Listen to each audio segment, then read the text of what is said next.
Boa tarde, eu sou o Dr. Rafael Ferreira de Moraes Forjás. Eu venho hoje apresentar meu trabalho de conclusão de curso sobre a Síndrome de Lemierre. É um relato de caso, foi desenvolvido esse relato aqui no programa de residência médica do Hospital Geral de Itapecerica da Serra, sob orientação do Dr. Mauro Henrique de Sá Adami Milman. Então vamos ao caso.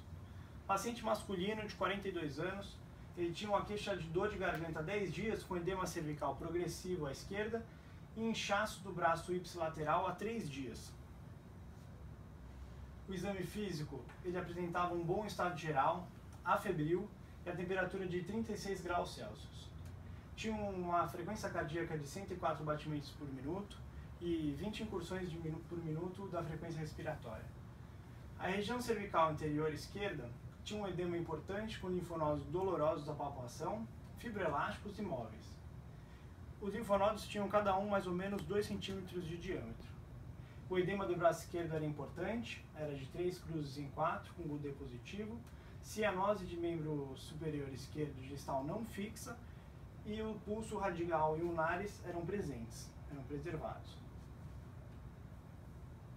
Então, a primeira hipótese diagnóstica foi de trombose de veia braquial. Secundária é uma síndrome infecciosa, ou uma faringite, ou uma otite complicada, ou então de origem tumoral, tanto invasiva ou do mesmo local, como um linfoma, ou então um câncer proveniente de outros lugares próximos, contíguos, como o esôfago ou pulmão, originando a síndrome de Pancoast, ou então uma causa anatômica do próprio trombo, que a síndrome do desfiladeiro torácico acontece quando uma dessas 3 estruturas são pressionadas contra o tórax, né? Ou pelo peitoral menor, ou então por uma invasão tumoral, ou uma costela cervical. Então, foram pedidos exames subsidiários para avaliação do quadro. Os exames laboratoriais pouco mostraram, né? Na verdade, a única coisa que se teve de diferente foi uma leucocitose, sem desvio nenhum. As plaquetas eram normais, dentro da normalidade, e o coagulograma, né? Vocês podem ver o RNI de 1.13, o TTPA normal, era normal, e HIV, teste rápido, era não reagente. As hemoculturas não tiveram crescimento nenhum bacteriano. Esse resultado do HIV teste rápido, ele é um pouco questionável, né? Por causa da janela imunológica. Quando a pessoa tem a infecção primária do HIV, até 3 semanas pode ser que esse teste dê negativo, mesmo a pessoa tendo uma infecção. Então, o exame que mais esclareceu foi o exame de imagem. Por falta de uma ultrassonografia com Doppler colorido na hora do atendimento, foi pedido uma angiotomografia, que nessa imagem aqui a gente consegue ver um trombo de veia jugular interna. Essa lesão é muito característica dessa própria síndrome, da síndrome de Lemierre. E normalmente ela é secundária a um outro tipo de infecção.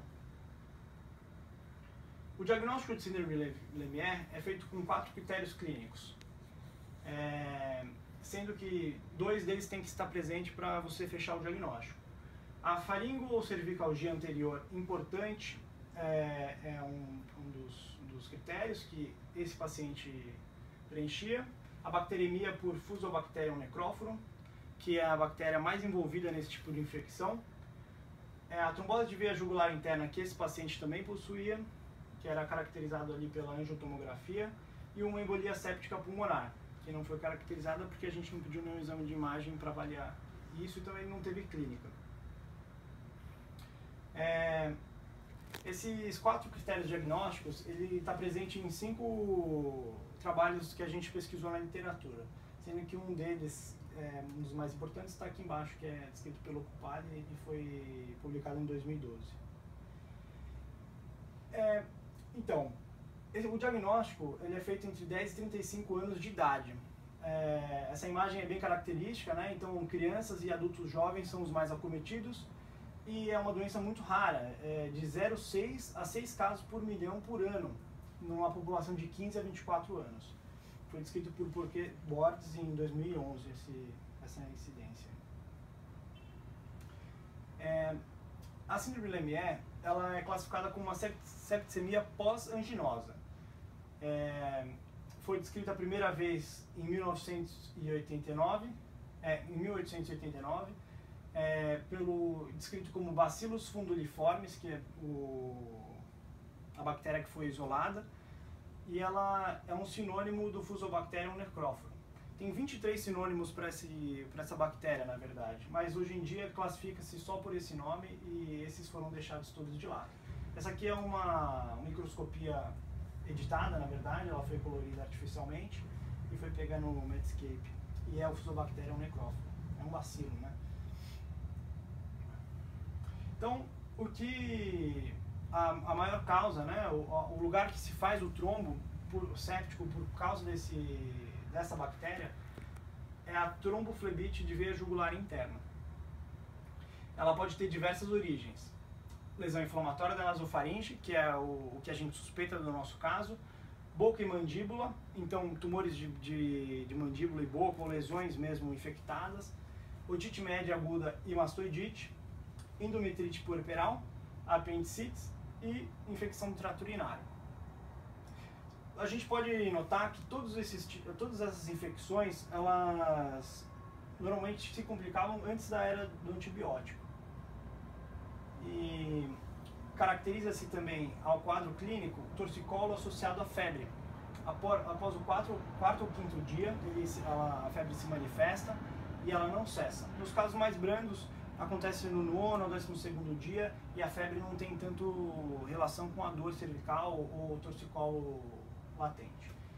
O edema doloroso vem normalmente do ângulo da mandíbula até a clavícula ipsilateral e pode haver uma supuração ocasional por abscesso local.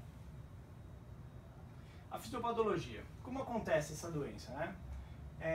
Deve-se haver sempre uma infecção primária e uma imunodeficiência transitória. Ela acontece justamente por dois mecanismos. Uma é a destruição de células próprias pelo sistema complemento ativado e a queda da atividade pelo consumo do complemento. Não é só essa via, mas essa é a via mais importante. A via celular também por consumo também é o que causa uma imunodeficiência transitória. Talvez esse seja um dos slides mais importantes da aula. Porque qualquer infecção pode causar esse tipo de imunodeficiência transitória, tanto as virais quanto as bacterianas.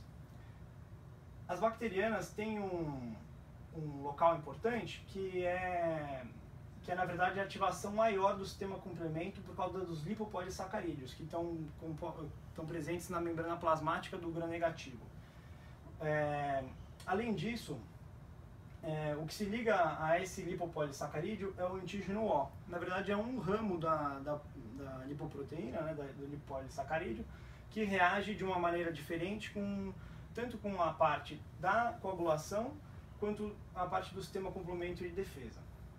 Então, no que se diz respeito à trombogênese, essas endotoxinas lipopolissacarídeos, que estão presentes tanto nas bactérias gram-negativas quanto nas anaeróbias, elas funcionam da seguinte maneira. Aqui, suponha-se que é uma vênula ou um vaso, né, de pequeno calibre, em que nós podemos ver todos os lipopolissacarídeos aqui, representados pelas cadeias de colesterol, e o outro ramo que é onde se liga a proteína O. Se liga ao endotélio, o endotélio libera fator de Hegmann, ou então o 12º fator da cascata de coagulação. Esse fator, ele propicia a síntese de trombina e plasmina. A trombina é o que mais nos interessa nesse relato, porque é o que causa a trombogênese. A trombina faz com que as plaquetas se agreguem e libere o fator C3, que a gente consegue ver agora que eu aumentei, que é um dos fatores da cascata de coagulação, que ele faz parte tanto da via intrínseca quanto da extrínseca, e ele se lisa por enzimas plasmáticas em 3A e 3B. O 3A faz anafilaxia, permeabilidade vascular, edema, e 3B se liga à membrana da plaqueta e ativa o complexo de ativação da membrana. Esse complexo faz com que se produza ácido araquidômico ciclooxigenase e tromboxano B2. O tromboxano B2 nada mais é do que a forma mais estável do tromboxano A2, que é um potente vasoconstritor.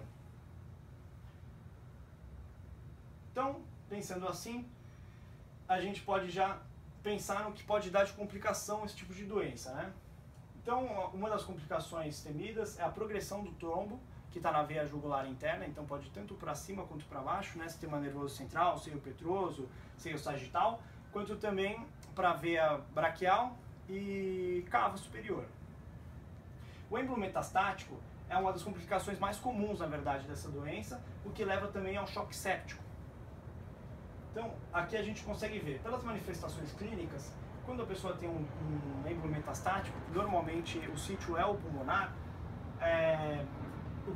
o doente vai sentir uma dor forte, súbita, torácica, hemoptise pode haver, atrito pleural na ausculta e estertores subcrepitantes. O empiema, normalmente quando aspirado ou então drenado, ele dá uma cultura positiva para Fusobacterium necróforum.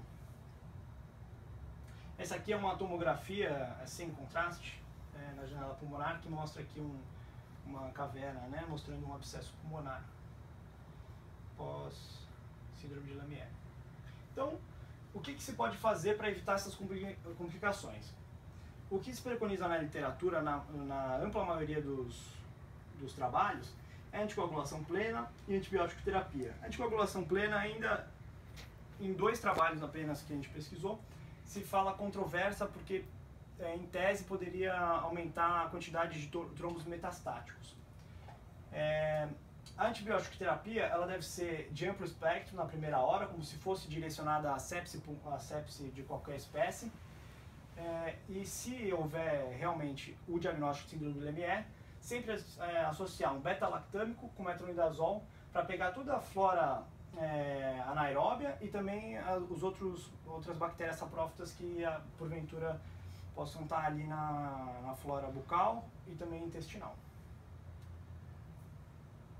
O desfecho normalmente é ruim, né?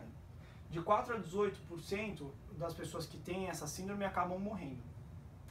Por isso é importante ter a antibiótico terapia precoce e o diagnóstico precoce.